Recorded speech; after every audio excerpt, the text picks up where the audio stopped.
You know, when the D2C brands were up here on stage, they were talking about supply chain and the importance of it. And obviously, the pandemic kind of underlined the need for a very efficient and very well-oiled supply chain. And that's what we are going to focus on through 4 case studies over the next 40 minutes. And leading it up is the team from ClickPost and Caratlane. May I request Guru Kirti from Caratlane and Ankita from ClickPost to please come over onto stage and tell us as to how last mile logistics was enabled very beautifully at Caratlane. Thank you. And yeah.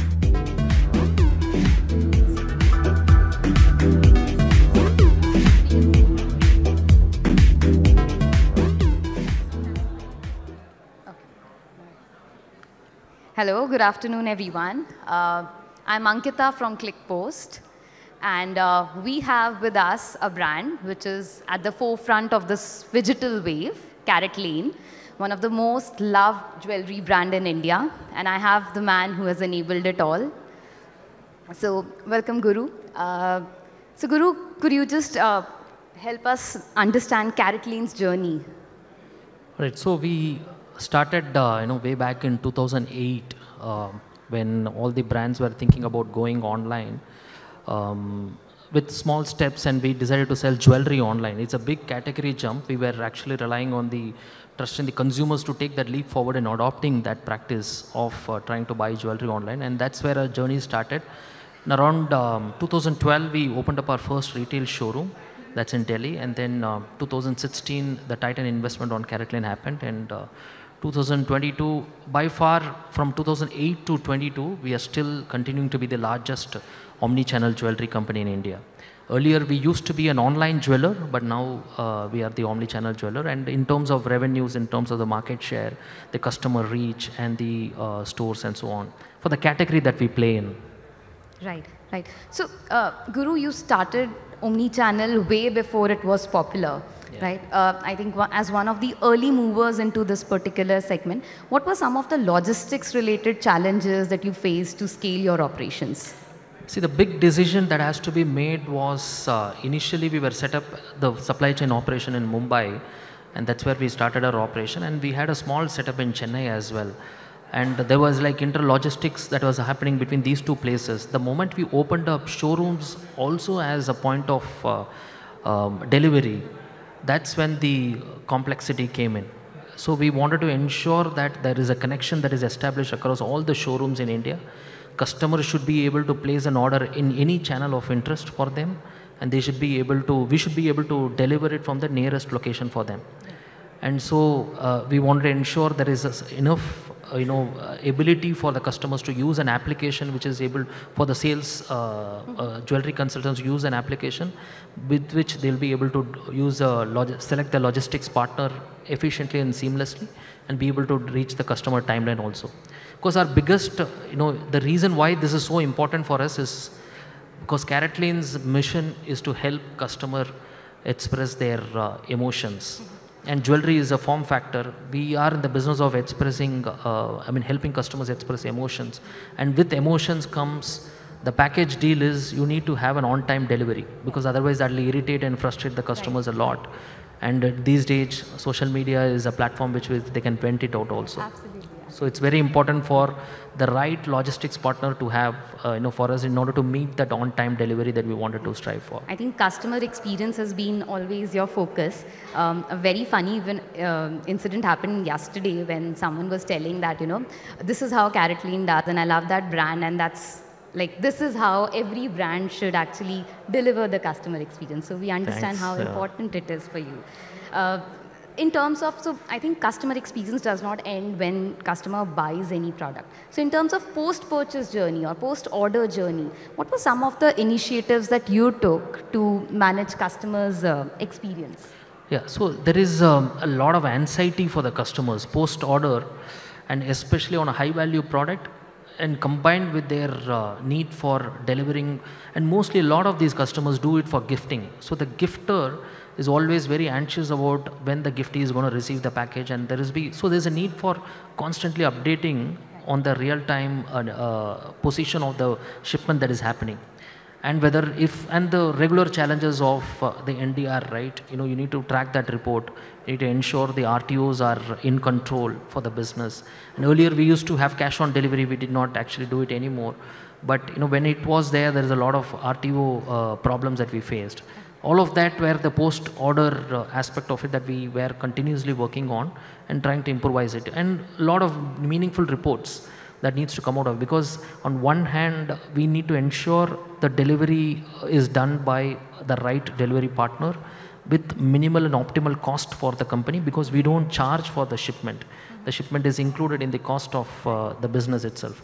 So we need to ensure that partner is chosen and be able to give that predictability both for the business as well as the consumers. And then the staff should be able to take that decision on choosing the right partners if they want to exchange. Because sometimes we have a concept of rushed delivery.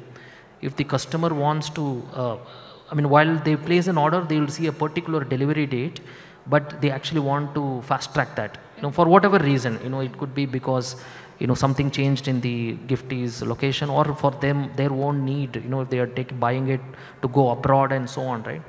And that rush delivery needs to have a separate channel, and that needs to be expedited. So these fulfillment staff will be able to take that decision on shipment overnight, or be able to connect with the right partners. There are cutoffs and thresholds.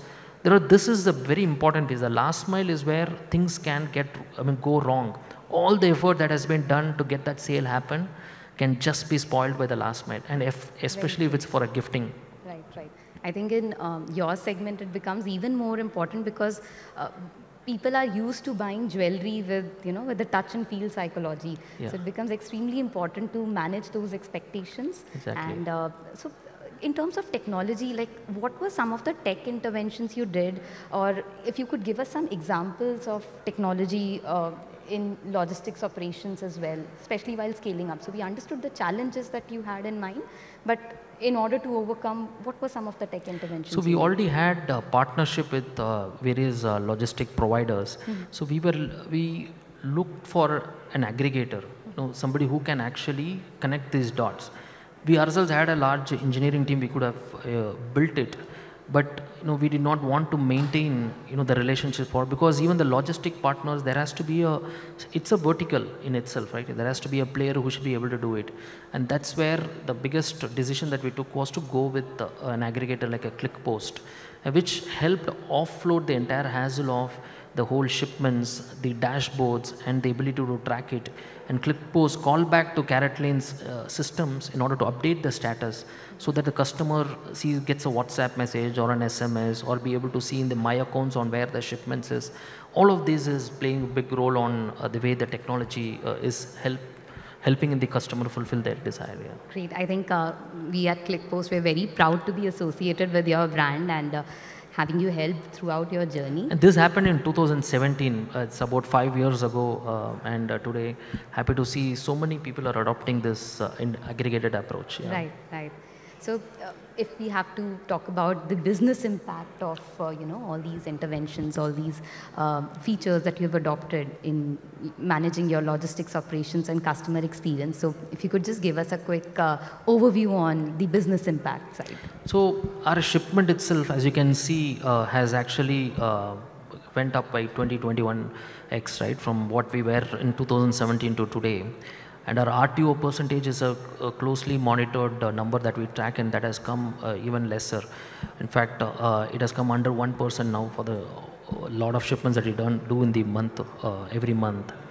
And the other important impact is on the NPS, because and constantly we are growing this NPS for the business, and that helps, and this delivery is a big part of it. And the cost is also, should be under control, and the experiences the customer has in terms of posting the reviews on the website, etc., also matters. So these are many metrics that we track on the supply chain.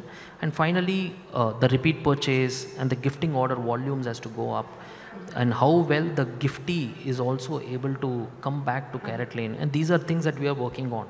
So one angle is a gifter to giftee, the other is also how well, if the giftee is satisfied with the experience, they should be able to come back on this. Great, awesome. All right, we would now summarize. So anything that you would want to advise other CXOs or other founders about selecting technology products?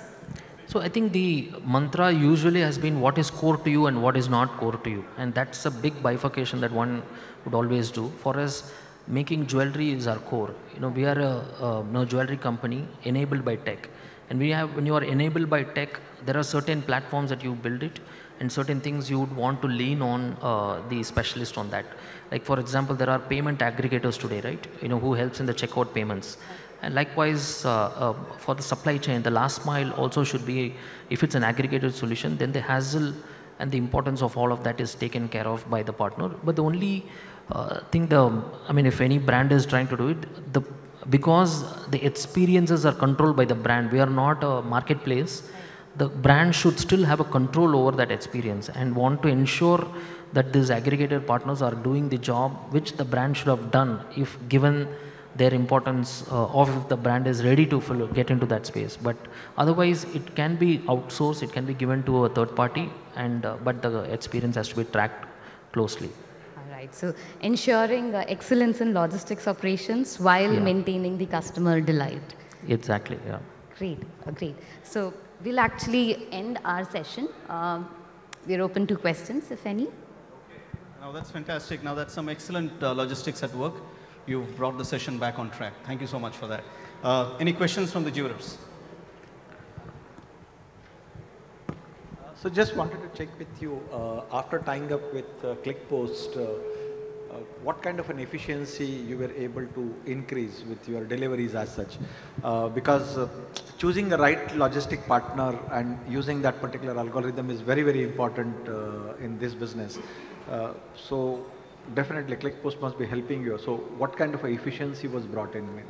See, we closely track order to delivery as a percentage, which is very important, the committed time to the customer. And there are multiple steps involved, right? The moment an order comes to our business, and there is about picking, packing, invoicing, etc. All of those steps are broken down and we track the numbers.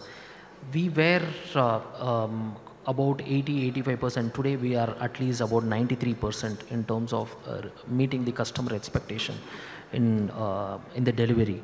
And that is largely due to, of course it is due to our own human efficiency of using the partner.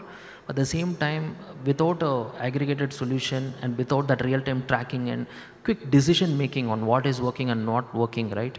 Onboarding new delivery partners, all of that plays a role in building that efficiency. A small example is there is a self logistics tool partner that we have actually changed twice in the last 1-2 years, and all of that without involvement of our own tech team to do it. It was seamlessly handled by the aggregator. So that switching in and out is very important, and we focus on getting the orders and getting business done.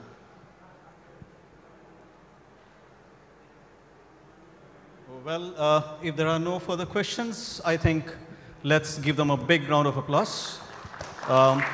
So the next time your spouse spends on Caratlane and goes back and back onto Caratlane, you can blame them, right, for making it so efficient that a customer goes back. But yes, customer experience is so much determined by a very well-oiled and efficient supply chain, and the aggregation of supply chain partners is an absolute necessity. Okay, now while the folks are busy collecting the goodies, 2 warehouses, 2,500 MBOs, 650 plus shop-in-shops, 100 distributors. It's a killer supply chain. Actually, literally, it's a killer supply chain. It's a supply chain of killer. And Logic works with killer to kind of make sure that you get your pair of jeans in the time frame that you need it to. So may I request Mr. Rakesh Vats of Killer and Mr. Swarandeep Singh of Logic to come on stage and, okay, now before they come on stage, I guess the AV needs to roll. Can we have the AV, please?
All right, now the drum rolls are done.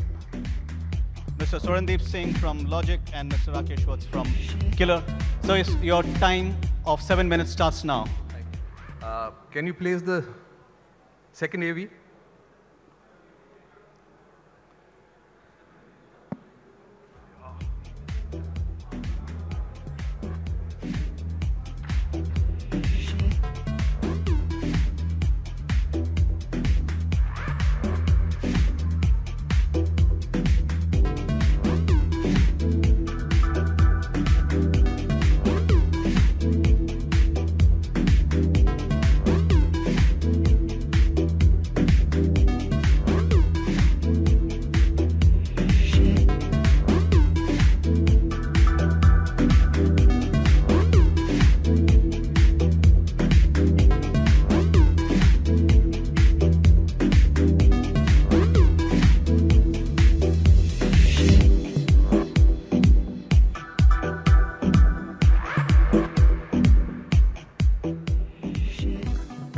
Thank you guys.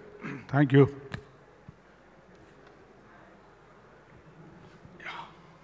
Mr. Rakesh, like you were particularly started with the manufacturing, right? And you have a distribution. The time when, say, like the IT you implement, there was no EBUs. So what kind of the journey you have started with this one? Tell about how many manufacturing and how the supply chain management you put it into the place. Yeah, everybody knows that KKCL is a more than 30-year-old company, and this is a purely manufacturing company. And after that, they are introducing multi-brand stores, and especially for East region, they have too much expansion. And after that, 2006, and company has introducing the multi-brand EBOs, exclusive stores, 2006. Right now we have 375 EBOs, and we are managing for these EBOs through the better supply chain and proper manufacturing and right time to supply to consumer point of view. So that's basically we have 2,500 plus MBOs, 375 EBOs, and after that NCS also, and e-commerce, online channel. We have around right now more than last year we did 607 crore business net of sales. And right now we have opening number of stores coming financial year, more than 50 stores in pipeline. It means in financial year 23 we did more than 500 stores. Thank you. It's great numbers. So like if you have so many number of stores and number of MBOs through the distributors where you are catering, say, how do you manage those ones? Say, like the fulfilling the stock? Basically, we have infra to warehousing. We have two big warehouses, one in Daman and another one is in Vapi. And we are, earlier that we are managing for offline, basically. After that, the solution of ERP, and we converted to online system, so we have efficiency more faster in comparison to the last pick of time. And we have managing due to the solution of the ERP software, and we can manage the inventory level online, and that we have too much challenges in the market due to the offline. But when we introduce in online, and this is the solution of online inventory for our share partners also can see everywhere, anytime, right time, real time inventory. That is the basic funda for the business increasing. For that, we have proper on-time supply. Like you have gone on online, it's on a cloud. Yeah, we are cloud for last 4-5 years back. Okay. So what kind of the efficiency it's increased? Say like either we say the efficiency increased or the sale increased or the cost is also reduction. Yeah, yeah. So what kind of those numbers here can you describe us or in the percentage? Yeah, it would be increasing by, for the point of 15 to 20% increasing in the terms of sales every year. And this year also we did around more than 20% booking for SS23 season. And we have managing our financial part with only one solution, financially as well as sale purchase order also. Both we are equally managed for one solution for ERP. Good. See, like when we talk about you are going to have the 500 stores, or right now, as you told me about, there are the 375 right now. Say, how do you replenish the stock? So like every day, how many people are working on that data to replenish, say, like the stock to those stores? We are introducing WMPS method for there and warehousing management system. And this is connect with the solution for ERP, and both the connected, we can automated system for the supply chain also and reduce the manpower. Done. Good. Okay. Say, like when we talk about, say, the stores, and if I talk about the order booking is also a part of, because you are catering through the major businesses also coming from your distribution network also, where you are selling through the MBOs. Right. So what kind of the growth you are looking, and how you are catering, and your all B2B other apps, or also you are in place? Yeah, definitely. Basically, multi-brand business we share around 45 to 50%, and retail store business around 22%, and NCS business is around 22%. And rest of the business for the export business. And that is the managing through on regular basis from, you say that this time we have booked more than 25 lakhs pieces in season 23. So we have collect the order from the consumer point of view in the retailer part. But this is the major part is after the supply, we can, and after the supply, and we can collect the financial also, then properly manage for this due to the one solution point for there, we can online for the system. Thank you, Ji. Thank you. It's, I think, time. We are running out of the time. So. Thank you so much. Any questions from the jury?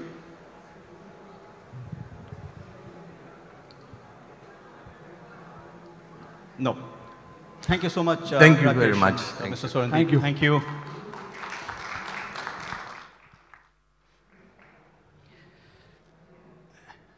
And we come to the grand finale, the last talk of the last session of this year's PRC. May I welcome on stage Subodh from Lenovo, and he shall be talking in terms of how he manages supply chain around 540 odd brand stores across 220 cities. So Subodh, your time starts now. Your 7 minutes starts now.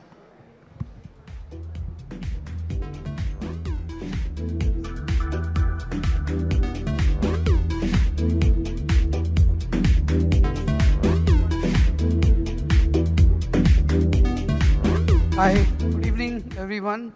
I'm Subodh. Let me check the time. Okay. I was told it's going to be a 15-minute presentation yesterday morning. Then when I was boarding the flight, it became 10 minutes. When I met Chiju, it became 7 minutes. So I will try. We'll keep it at 7 minutes. So what I'm going to talk about is what we've done to help our small retailers, which is our brand stores, compete with the largest players in the PC industry. I manage the consumer PC channel for India. And we do business through multiple channels in the country. There is online, which is the big guys who do about 30% of our business. There are the top two and the other large chains, Chroma, Reliance, and other, they do another 20%. And the offline general trade, as we call it, which is made up of our brand stores and smaller distribution, which is about 14,000 T3 partners. So for us, offline and online remains at the same mix as it was pre-pandemic. When the pandemic hit, our natural apprehension was that, one, we need to enable our smaller retailers to survive. The mix of our e-tail business went up, but it normalized to the pre-pandemic levels after every lockdown. And the primary insight was that consumers did not want either online or offline. They wanted the best of both worlds. They wanted personalization that the offline stores offer, and our PC stores and brand stores are like your neighborhood consultants for buying PC. It's a very daunting purchase. So that was a major insight for us. So we were apprehensive about stores shutting down, business moving to online. None of that happened. The PC industry was a 4 million unit industry, consumer PC. Before the pandemic, it went up to 7 million. It is normalizing after things are opening, but it will stay at around 6 to 6.5 million TAM units. And ASPs have gone up. So there is a much larger base that is there, given the relevance of the machine today. For us, and I'm not going to preach to the choir about omnichannel here, we are the novices here. If you see the bottom half of my slide, the table there shows why we really are going the omnichannel route and went the omnichannel route. Our brand site, Lenovo.com, has very high traffic because people come for a lot of research and then conversions are low. But our offline stores have very high conversions because it's very personalized and a planned purchase, but traffic is low. So for us, omnichannel was about connecting the two and giving consumers a very simple choice-based journey to buy PCs and in the process increase conversions for Lenovo. The second benefit for us is we have a large brand store network of 540 stores across 220 cities. We have to help them survive and grow over the next 2-3 years. Without a brand store infrastructure, it gets difficult over time in the long term to manage your own strategy in the country, right? So that was our insight on doing this. Our goal here is to double the brand store business in the country. We are about a 5,000 crore business in the country today. And out of that, our brand store business is about 20%. And that we want to double in the next 3 years. And through omnichannel, we want to do about 10% of the offline business, right? So what have we done? What we did is our brand store, online brand stores, Lenovo.com, we've built a portal called store.lenovo.com, which essentially is an online avatar, which is e-commerce enabled for every brand store that we have in the country. So all 540 stores have an online web page, which is connected to Lenovo.com seamlessly. What is the consumer benefit? If you come to Lenovo.com, at cart, you can actually choose a delivery option or a pickup at store option, which didn't exist in the industry for so long. And the nearest store will come up. You will seamlessly move from Lenovo.com to the stores page. Choose the PC. The real-time inventory of the store will show up. You choose your PC that you want. You pay the store online. The payment goes directly to the store through a customized implementation we've done along with Paytm. Because these are franchisee stores, we don't get the money first. We give it directly to the store.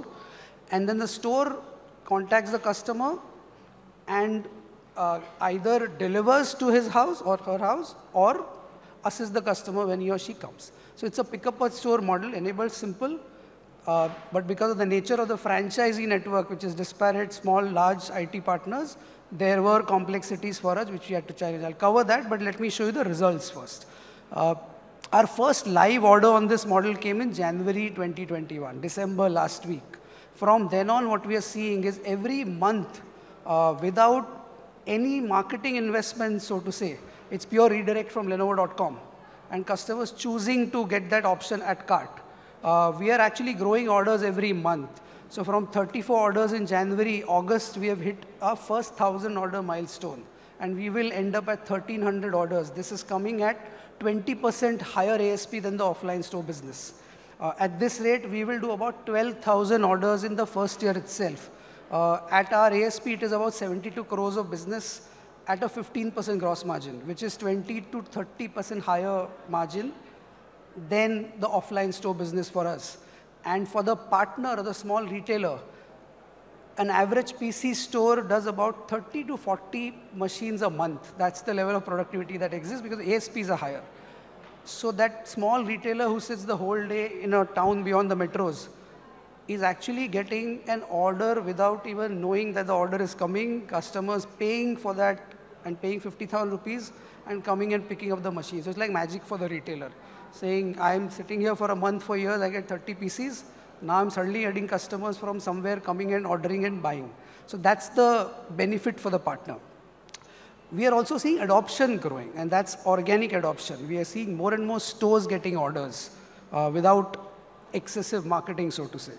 We are also getting orders from 85 cities in the first 8 months, which means across smaller towns, there are consumers and premium consumers willing to choose this path, because through the stock and sell model, distribution of these higher end products is not as seamless. So they're able to find where the product they want is there. That's the benefit. The other apprehension we had is, will we be able to actually manage a promise of same-day delivery through a set of small franchisees?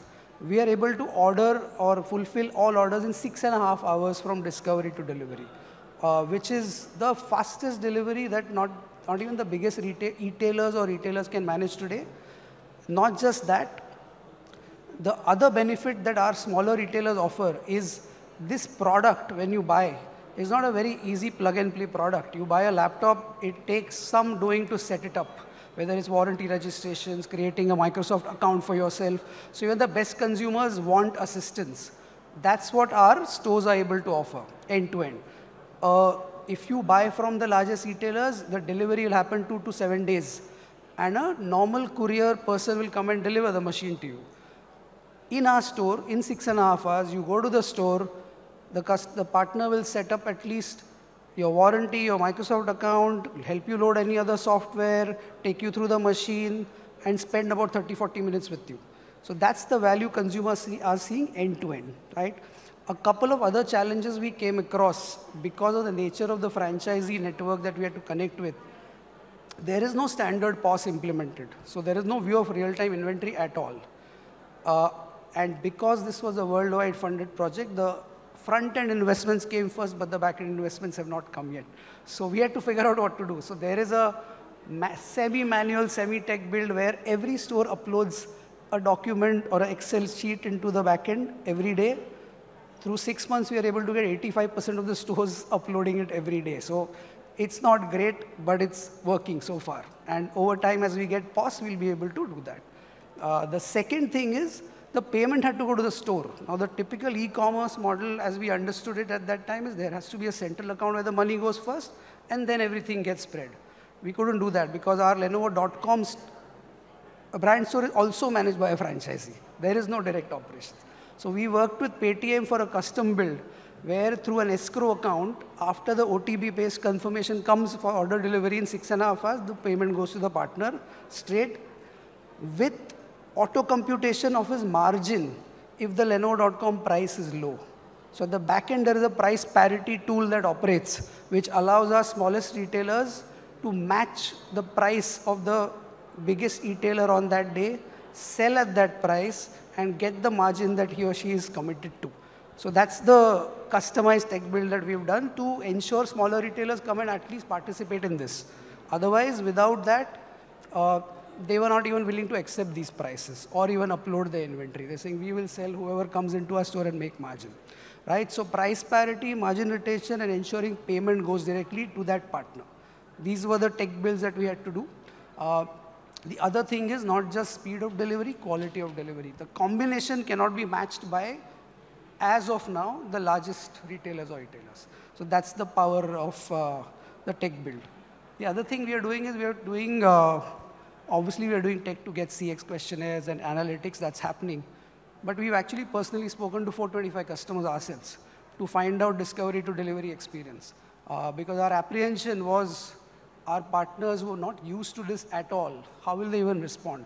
And you see the numbers, this is obviously very, very positively surprising for us to the point where we are now confident of going national out there in the market over the next few months and actually advertising the best delivery option combined with speed and quality across 220 plus cities. So that's the value that this has. Okay, I think I'm within 7 minutes, right? So thank you. Brilliant. I think that was pretty impressive, right? From discovery to delivery, and he's talking of a delivery tat of 6.5 hours, which is 10 times more than a new joinee joining a company and getting his laptop. So thank you so much. Excellent presentation. Jury, any questions? I would say it's an amazing stuff you are trying to achieve with a limited technology. I mean, that is definitely a commendable job you people are doing. I would say, I mean, of course, your logistic is more efficient, but at the same time, managing these kind of operations are more challenging, and then you are achieving it. Heads up. Thank you. Thank you. You're seeing my hair, it's gone. There are many others who've lost a lot of more hair than this. Yeah, absolutely. Okay. Sorry? So congratulations. We know that it's not that easy, you know, to managing so many partners, retailers, and you doesn't directly have a direct control on all of them. Talking about the Omni thing that you have done, I basically wanted to understand. It's a good thing that the customer. I'm not able to hear you very well.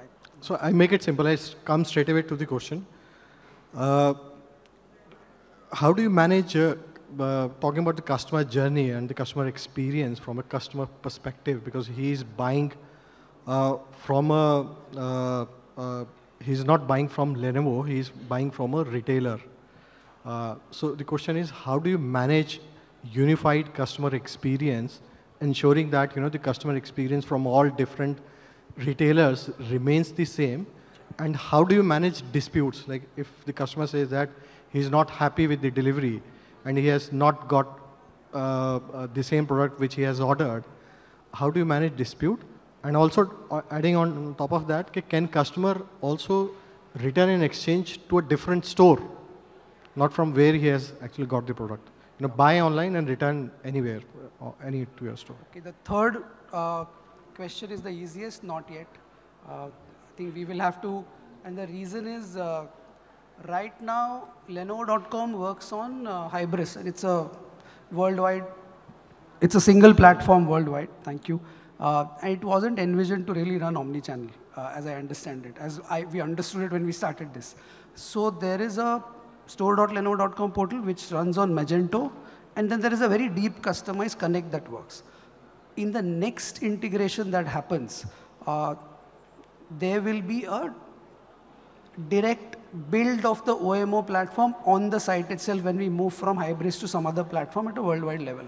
At that time, there will be better ability to do it. Right now, it's not in the roadmap in at least the next 2-3 quarters. The other two questions that you had is how do you manage standardization of experience, as I understand it. It is a lot of manual plus online training tasks. We have about 1,300 promoters across the country. Out of 540 stores, we have about 450 stores where we have our own promoters. And we have 16 trainers. We have an online training portal which delivers soft skills plus product modules. What we've done is we've created a module called Delight, which is a 7-step instruction on how a promoter should set up the machine and help the customer as soon as the purchase is done. And this purchase is a highly planned purchase. So if you are buying a laptop from a store, you'll spend at least 30-40 minutes. So while the invoicing is on, setup is on. So there is a set of instructions where training and repetition is on for the last 1.5 years, independent of the omnichannel need on this. The reason why we've accelerated and put more attention on this is we see potential to monetize just the boot up service because people value it a lot. At some point at cart, we'll give the ability to tick and charge maybe 499 rupees for the customer to say, okay, I want a personalized boot up service. We want to try it out, but in the next build.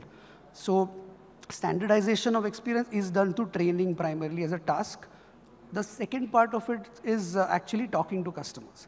They were by choice, we didn't choose to call customers alone. We were forced to because the tech was not in place. So we had to call customers to find out their feedback. So when we started talking in January, February, we realized this is a better model than relying on a questionnaire at this point.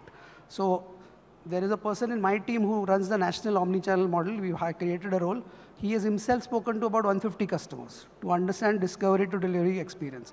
That's where we are understanding by partner, by state, where is it that adoption is less, where is it that partners are unable to service the customer. So then it switches to offline training and other means to get the partners to adhere. So I don't know if I've answered your question, but that's the way we've done it. Just an academic question. In a particular, say, laptop or Lenovo kind of ecosystem, how do you think, is there any dissonance in terms of partners for you go sell directly online? Is there a, say for partners, not therefore people not coming to partners? So there's always this fight between retail and e-tail. So do you see anything? I don't know whether it falls under the gamut of your presentation, but I'm just asking. It does, and it is a potential risk we thought could break the project or you put a pause, is on the pricing part, because it's an incorrect statement to make, but it's essentially a marketplace where the price has to be at parity, right? And it's not in our control, and it's not legal for us to recommend and direct pricing, right, for anything. So we had to figure out how to get the partners to upload the recommended price which matches with Lenovo.com, because without that, the customer moving from Lenovo.com to the store will see different prices for the same product in a matter of seconds. And that took us at least 30, 40 days to figure out. We didn't even anticipate it at the beginning. So we've done a tech build where the recommended price goes daily to custom partners, and it is their choice to accept that price in the system. It gets uploaded on their store with their acceptance on a daily basis. Okay, so that's the tech build we had to do. So that then did away with the resistance. Sorry, in one geographical location, can there be two partners selling on per store? Yes. It can be. So if you're searching, say from Santa Cruz, and you put a pin code, what we've done is the stores in a 20-kilometer radius around you will light up, but in order of distance. The closest store will come in first. The reason for doing this is in big cities, it doesn't matter. We have about 25 stores in Bombay. But as you go into smaller towns in a district, there'll be one store. Not just for us, for competition. So people travel from quite a distance to buy a laptop to the main market. So then that's why 20 kilometers is the distance and the radius. So in big cities, you will see a list of stores, say Santa Cruz, Andheri, Kurla, a lot of those. But as you move out of bigger cities, you'll see one store.